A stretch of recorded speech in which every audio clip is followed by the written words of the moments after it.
just following my destiny. How bad can I be?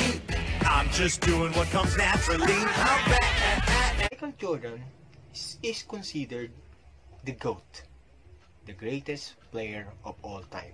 In fact, everybody, as in everybody, wanted to be like Mike.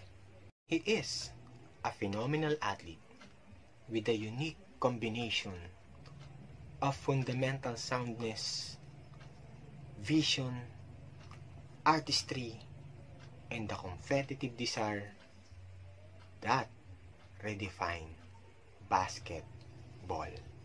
His unparalleled accomplishments are way on top of everybody.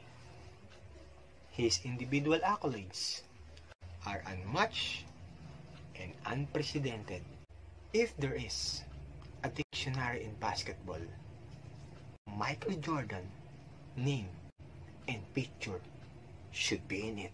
I think Mr. Sam right there has a valid argument to make claim. Yes, sir. I do have.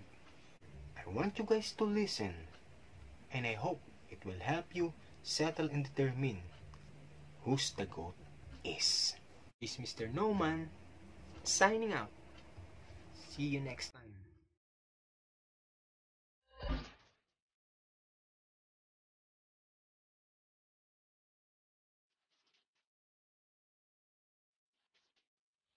No one can stop me, I feel like the greatest. Feel like the greatest, I think I'm the GOAT. Please don't get naked, I just... Their names will forever be intertwined with each other.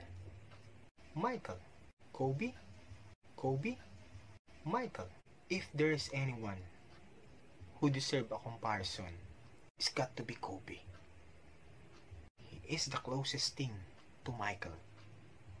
He is the one who put the hard work to earn that comparison. Never gonna ever stop. I won't waste another minute. No, I won't.